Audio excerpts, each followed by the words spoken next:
Memahami strategi organisasi untuk mencapai tujuan suatu perusahaan sudah selayaknya suatu organisasi memiliki strategi masing-masing.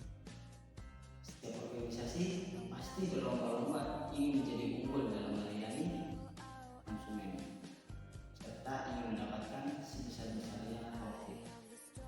Untuk suatu organisasi selalu bergantung kepada siapa figur yang ada di dalam organisasi tersebut, karena dialah yang menjalankan strategi dan dialah yang menciptakan strategi tersebut. Terus bagaimana strategi yang efisien dan efektif untuk organisasi, dan strategi apa aja yang ada di dalam organisasi? Sebelum kita lanjut, kita bangkit dulu.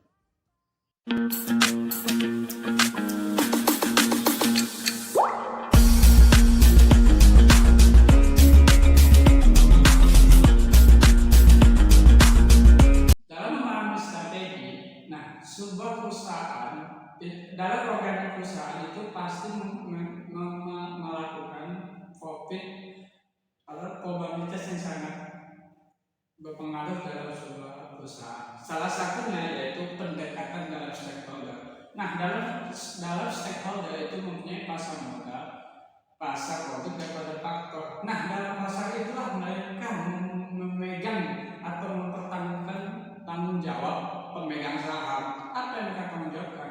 Yaitu pemegang saham, konsumen, masyarakat, dan juga pemasok.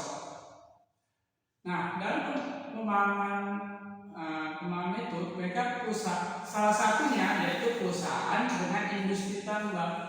Nah, di dalam industri tambang mereka mempunyai komitmen total pada industri perusahaan yang menggunakan strategi industri. Salah satunya yaitu rumah tangga. Contoh rumah tangga, permen, karet, atau yang kita sering dengar baja dan lain-lain. Nah, di sisi lain itu ada yaitu pendekatan perusahaan dengan verifikasi yang tidak berhubungan. Nah, di dalam perusahaan tersebut mereka memang memiliki ekspor atau beroperasi dalam sebuah industri yang berbeda. Nah, dengan berbeda inilah mereka mempunyai operasi lintas unit bisnis atau memiliki sedikit kesamaan dalam perusahaan yang lainnya. Yaitu perusahaan dengan verifikasi yang berhubungan, sebelumnya tidak berhubungan, sekarang berhubungan. Nah, apa perbedaannya itu? Ya pasti dalam suatu organisasi atau kelompok, perusahaan pasti beroperasi dalam sejumlah industri, yang mana industri tersebut saling berhubungan antara satu dengan yang lainnya, sehingga di antara satu dengan yang lain tersebut mereka saling berhubungan atau saling membantu dalam membagi kompetitif diri inti umum tersebut. Selanjutnya yaitu implikasi dari desain sistem pengendalian. Nah, di dalam sistem pengendalian tersebut mereka mempunyai strategi korporat, yaitu rangkaian suatu strategi industri yang mana tunggal satu ujung spektrum dan diverifikasi yang tidak berhubungan di ujung lain, atau verifikasi yang berhubungan di antara tengah perjalanan suatu perusahaan. Nah, dari verifikasi tersebut demikian habis semua perusahaan dapat diklarifikasikan di sepanjang rangkaian tersebut. Baik. Yang keenam, misi unit bisnis.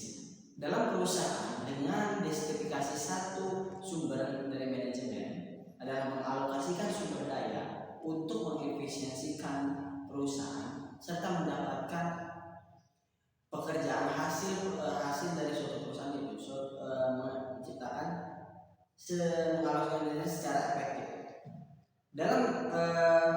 Dalam penyaluran ini beberapa kategori diidentifikasikan dengan misinya masing-masing untuk memperoleh sebesar-besarnya produktivitas dan efektivitas untuk perusahaan dan menghasilkan produk yang bagus.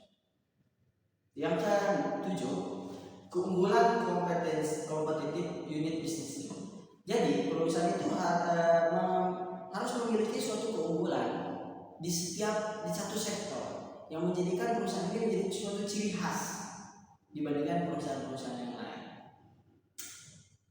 Yang ke-8, yang ke-9, yang ke-8 yaitu analisis industri. Dalam menganalisis industri, yang pertama adalah intensitas persaingan di perusahaan tersebut di suatu daerah tersebut. Berapa banyak pemasok, berapa banyak konsumen yang ada, dan berapa para pesaing yang ada di sana. Hingga kita tuh bisa mengukur kekuatan kita dan seberapa strategi kita dalam mengambil suatu keputusan. Yang ke-9, inovasi dari Cisco. Kalian harus sekali-kali mengunjungi Cisco. Apa itu Cisco? Adalah suatu pemula dengan biaya miliar yang Cisco adalah suatu kunjungan adalah di mana Anda akan melihat bahwasanya pemula dengan biaya miliaran dolar, lebih dari 30.000 karyawan, dan karyawan baru tersebut tingkat kurang lebih dari 300 per 1 bulan pada panas 2000 Cisco. Nah, dalam pergerakan yang ada rasa Cisco menciptakan sistem yang desertifikasi dengan investasi, pelayanan, fund mandel, dan berhenti. Dan setiap manajer unit bisnis berwenang untuk membuat pengeluaran apapun yang bertanggung jawab untuk meningkatkan penjualan. Dan terakhir, inovasi di Cisco saat ini. Nah, usaha Cisco dalam bidang platform perdagangan di bab 2 atau bisnis bab 2 bisnis to bisnis terstandarisasi dengan mengilustrasikan proses inovasi perusahaan di masa lalu. Cisco telah melakukan otomatisasi proses pembelian untuk pelanggannya yang paling besar dan menulis custom software dan mengintegrasikan sistem pembelian pelanggan dengan sistem manager order to bagi Cisco. Mungkin cukup sekian saja dalam memahami